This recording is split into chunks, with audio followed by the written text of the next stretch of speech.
things that are related independently of everything that I'm going to put on this list. Every one of these things has an independent statistical relationship with going to the polls, with going and voting.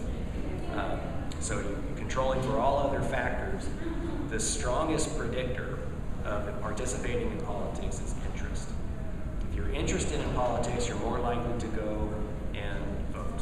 And we get this data by doing surveys and asking people, and we simply ask them, are you interested in politics? Not very interested, somewhat interested. It's a scale. The interesting thing about interest is that the arrow goes both ways, so that interest in a person will drive them to the polls. But interestingly, if I can really beat that pun towards them, even if someone who's not interested goes and votes, that itself generates interest. So it's a sort of cyclical effect. The interest can get you there, and once you're there, you generate more interest, which keeps you going back.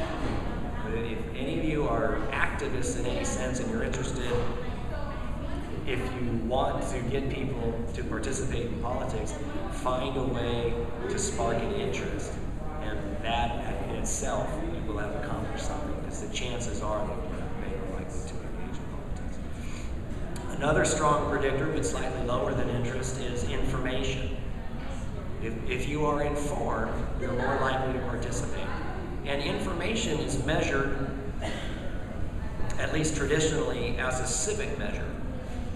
So if I asked you, whose job is it to determine the constitutionality of a law? The President, the Congress, or the Supreme Court? You would say the Supreme Court, and you would be correct. Who is the Vice President? Sarah Palin. Al Gore. No. Joe Biden. How much of a majority does it take to override a presidential veto in both houses of Congress?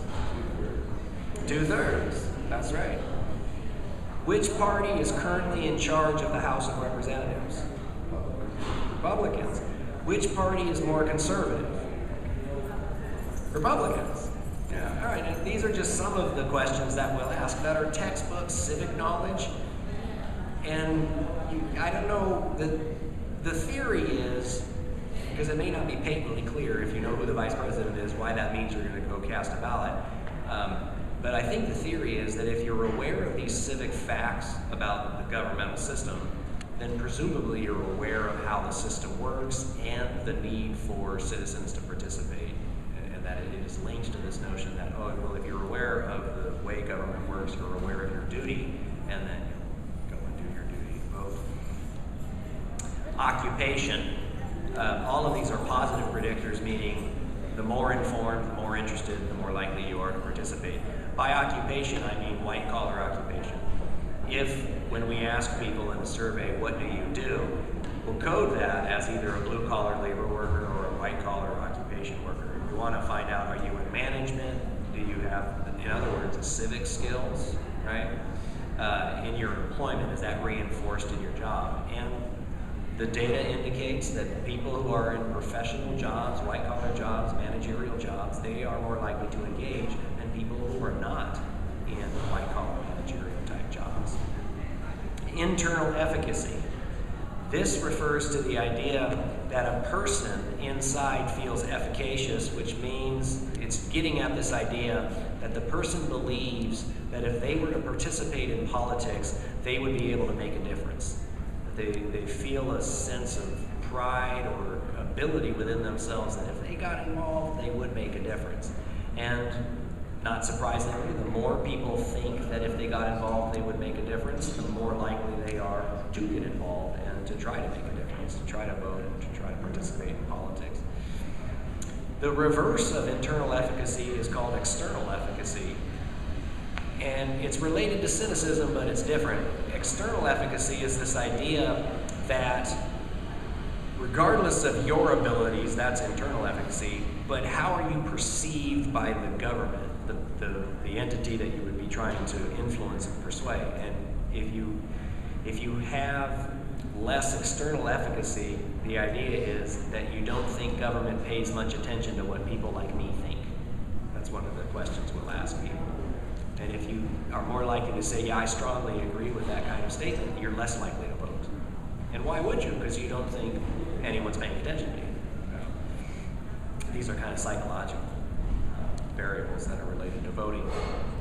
Education, this is another resource variable. Not surprisingly, the more years of education that a person has, the more likely they are to vote, even controlling for all of these other things. And that's not surprising. What we would ask people is, if 12 is high school, how many years of education do you have?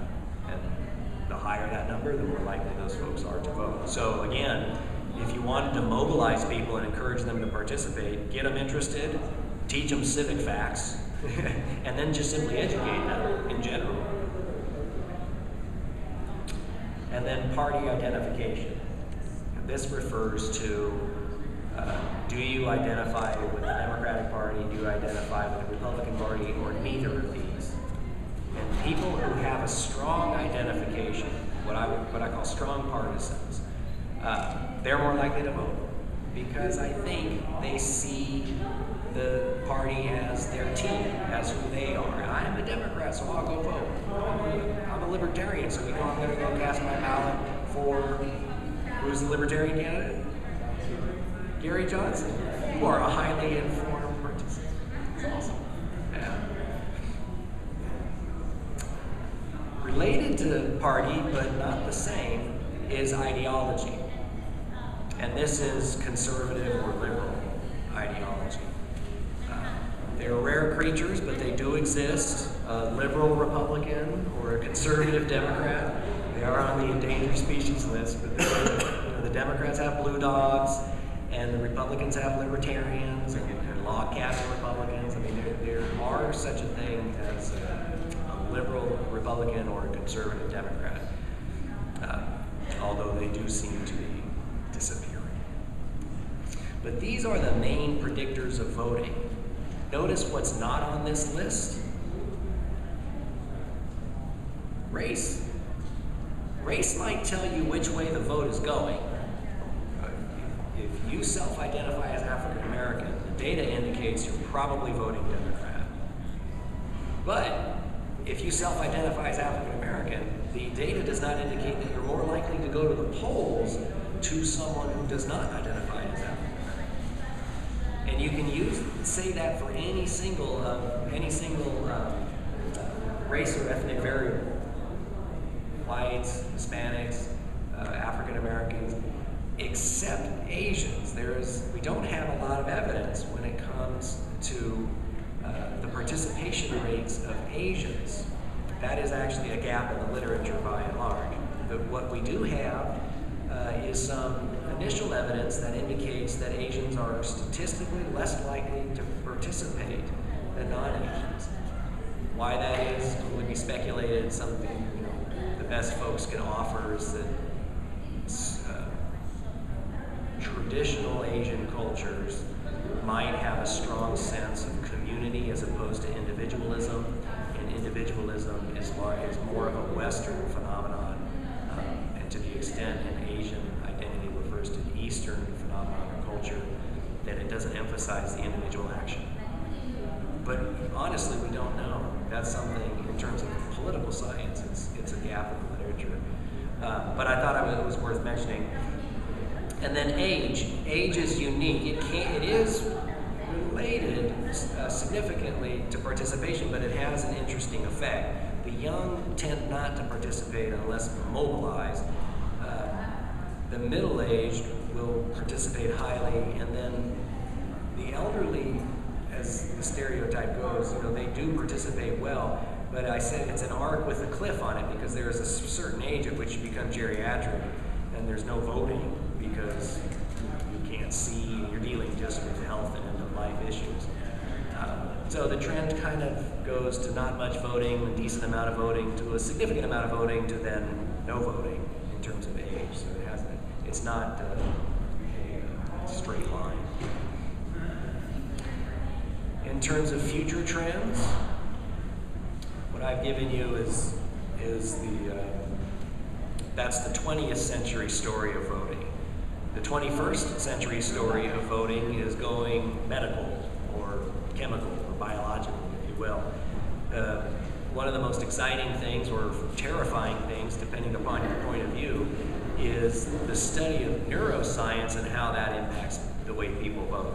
And what this refers to is something like the idea of taking a CAT scan of someone's brain and looking at the patterns and images, seeing what that is related to. Also, like what does the brain look like when it votes? And then, oh, that looks like when you give someone a candy bar. Okay, that's how we'll mobilize voters. And you're trying to, in essence, manipulate people biologically to see how you can compel them to engage, or to engage one way or the other, or even to not engage. Where I came, and where I studied political science for my PhD was at Claremont Graduate University, and there was an economist there who was working on a substance called oxytocin. That's not the pharmaceutical drug that people abuse. It's a hormone that apparently is related with trust. And so what he did, a very interesting experiment where he took people, and the control group got nothing, and then the other group, the treatment group, got a little nasal dose of this hormone called oxytocin. And then he did a test where he gave people money, and he said, if you trust the person you're sending money to send it back to you, you can send it to them, and they'll send it back, and you guys will both make money. Or you can hoard onto it, keep it. What would the rational person do? Give money to a stranger on the hope that the stranger will give money back to them? Or a bird in hand is better than two in the bush? The rational person is holding on to that money. And that's what the control group did. They held on to the money. The people with the oxytocin in their nose, giving away money. It affected their trust levels. What do you think casinos will do with that? It'll just be, it won't be oxygen that they're pumping into the casinos. It'll be oxytocin. It'll be like, just trust the pit boss. Take my money. To me, that terrifies me because I very much interested in George Orwell's 1984 and Animal Farm and Aldous Huxley's Brave New World, where the nature of government is, as Orwell described, a boot in your face. So imagine what would a Nazi scientist do with neuroscience? What would they do with oxytocin? That's somewhat horrifying. But maybe it'll make the world a better place. Who knows? Make us even more understanding about how a touch on the shoulder can generate emotions and feelings, and therefore we could not go to war. That's what neuroscience relates to, is this sort of biological, physical effects.